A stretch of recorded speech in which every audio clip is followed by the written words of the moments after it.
I want to thank my colleague, Representative Fraizer, for his friendship and his courage in offering this resolution. It's important, and we believe very strongly in its merits, but it's unfortunate.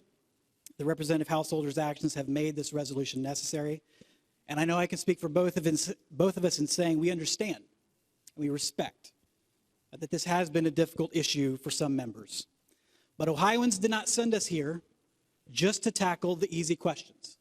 They sent us here to tackle the difficult ones too.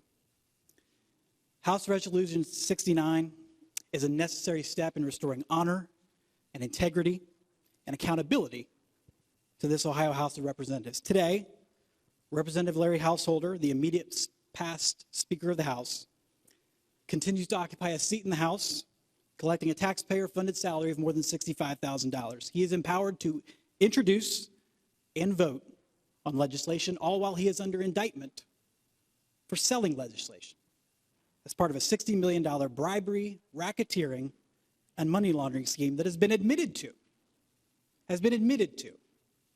by 3 of his co-defendants. As a result of these guilty pleas, the crimes that are at issue here are not merely allegations anymore. They are admitted facts from these 3 co-defendants in open court. As part of our hearing in the Rules and Reference Committee, we submitted numerous exhibits detailing the federal indictment against Representative Householder, including the federal complaint, the 82-page sworn affidavit, and the supporting documents to that affidavit. Very briefly summarized, the complaint in the indictment alleges that Householder was the mastermind of a bribery scheme in which he agreed to pass legislation benefiting First Energy in return for $60 million. These funds were allegedly used not only to secure his own election as Speaker, but to benefit himself personally in the amount of roughly $400,000. Importantly, Jeff Longstreth, Juan Cespedes, and Generation Now, 3 of Householder's named co-defendants, have already pleaded guilty to RICO conspiracy, specifically admitting in their plea agreements that, quote, they, along with Larry Householder, did knowingly and intentionally conspire with each other to conduct wire fraud, racketeering, laundering of monetary instruments, and multiple acts of bribery.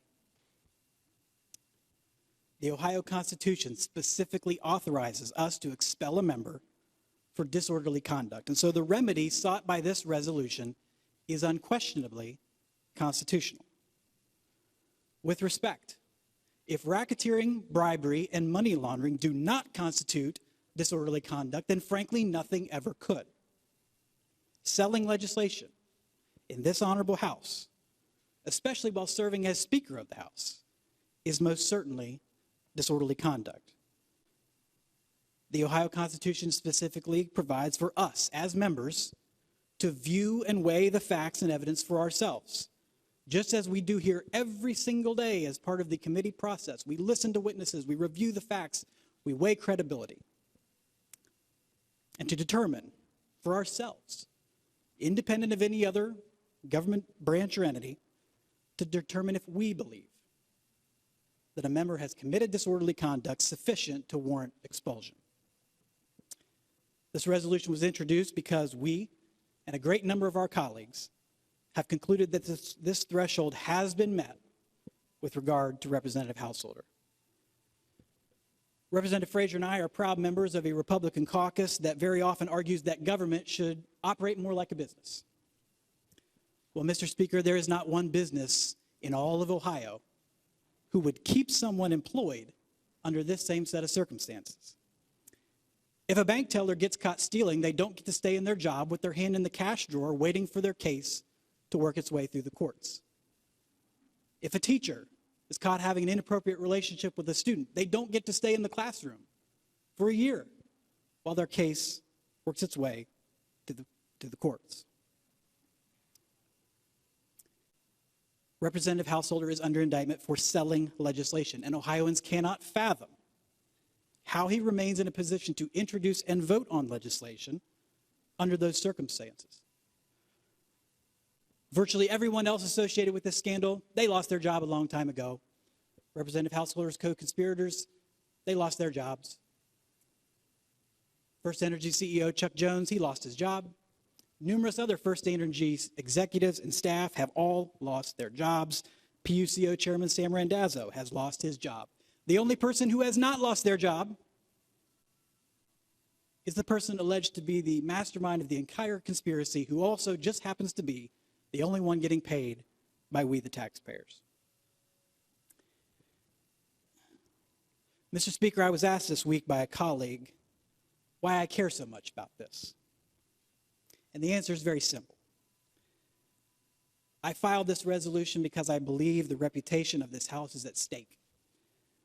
When we walk out of this chamber and we talk to our colleagues in state government and local government, the private sector, and most importantly, our constituents, the citizens of Ohio, no one can believe he is still here. Being here is a privilege. It's not a right. And when your actions, bribery, money laundering, racketeering, drag the reputation of this body through the mud, that is absolutely disorderly conduct at a minimum. And it is precisely what we are explicitly empowered to address under our Constitution. I filed this resolution because I was raised to believe, like I assume most of us were, to believe that honesty and integrity and character are essential traits for every resident, but especially for those of us who seek to be entrusted with the responsibility of serving as elected officials. In public service, how we do things matters as much as what we do. Ohioans are watching today. In every high school government class across our state, the next generation of leaders is going to learn about what we do here today. What message will we send to them with our votes in green and red? We can bury our heads in the sand for a while longer and send the message that there's no consequences in the Ohio House for Representative Householder's vision of win at any cost, cut every corner, and it's only wrong if you get caught. Or we can come together as Democrats and Republicans, vote to expel Representative Householder as a member, lift the cloud that continues to hang over this chamber, and send the crystal clear message that corruption will never be tolerated in this people's house. Stand tall, choose to send the right message, and I urge a vote of yes on this resolution. I want to commend everybody who has spoken today. It's been a healthy debate. You know, in Washington, D.C., most of the time they get to talk to an empty chamber. We have to sit, face our colleagues. I commend you all for that.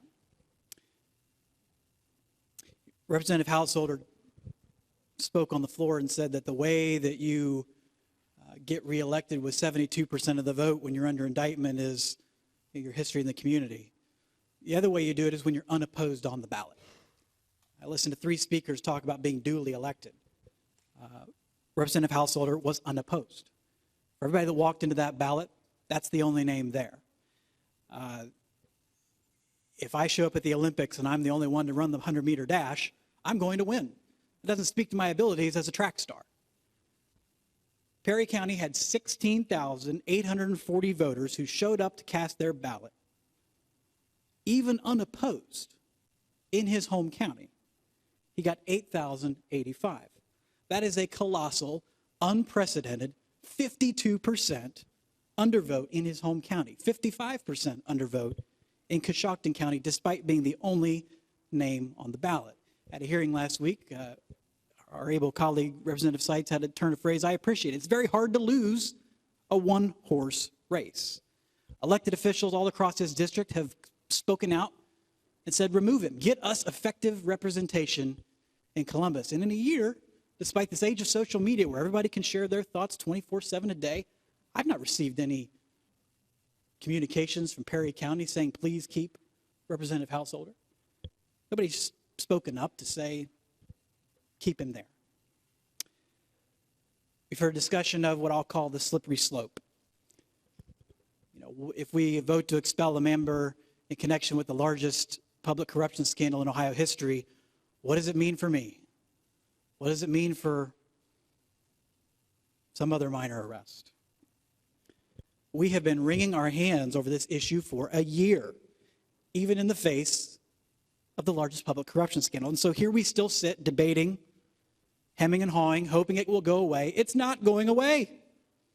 And so if the fear is that suddenly we're going to be booting people out of the Ohio General Assembly for, hurting our feelings and jaywalking and other things, the very process that we're going through today shows that nothing could be further from the truth. The slippery slope ain't very slippery.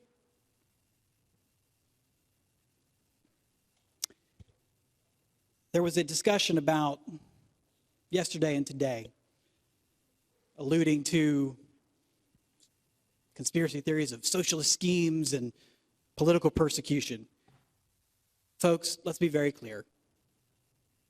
This is not Russiagate. This is not a witch hunt. This is not Chuck Schumer impeachment. This is law enforcement. This is not cancel culture. This is consequences. President Trump's U.S. attorney brought these charges. Republican co-conspirators have pled guilty. Republicans have brought this resolution. And Mr. Speaker, the real conservatives I know don't stand for public corruption. Now, we also heard some discussion of the law. And at the risk of getting nerdy here, if Justice Scalia heard originalism described as, well, to determine what the framers of our Constitution meant by disorderly conduct when they adopted that in 1871, that we're going to look at what a legislature did 100 years later, he would spin in his grave. That is the exact opposite of originalism, the exact opposite of conservative interpretation of our Constitution. We're thumping the Ohio Constitution while ignoring what it actually says, which is that we are fully empowered to consider evidence, consider the facts, look at the conduct, and determine for ourselves if we believe this has been disorderly conduct. We had a hearing yesterday. Representative Householder's main argument was, I didn't commit disorderly conduct. And yet, as soon as members began asking about the details of that conduct to determine the degree to which it was or was not disorderly, he yelled at them. Said, that's beyond the scope of this hearing. I'm not going to talk about my conduct. You're not allowed to ask me about my conduct. Well, folks, read the affidavit. Look at the supporting documents. These are public records. The cancellation of a court judgment is a public record.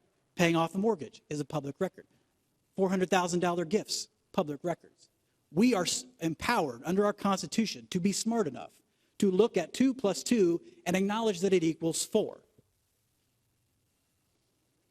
The framers of our Constitution could have come up with the same could have put in a very detailed definition of disorderly conduct. They could have made it narrow and toothless, like some of these members would advocate for. But they didn't. They kept it broad and general in the same way that the framers of our federal Constitution simply said high crimes and misdemeanors, to give us the discretion to address a wide variety of potential issues of corruption that might come before us. It's been described that, well, disorderly conduct just means punching your neighbor in the face. Or, in 1871, kicking your horse or spitting tobacco into the wrong spittoon on the House floor. Well, folks, Representative Creech is a good friend of mine, and I hope that in the course of debate, he never punches me in the face. But I would submit to you members that would be far less disorderly and disruptive to this body than bribery, racketeering, and money laundering. Now, you can adopt the view that says, gee shucks, it's out of our hands. Disorderly conduct is just about punching your neighbor in the face and spitting tobacco the wrong way on the floor. And if that's your belief, put your name in red on the board. But if you believe that bribery, racketeering, and money laundering rise to the level of disorderly conduct, which I do, put your name in green, send the right message to Ohio.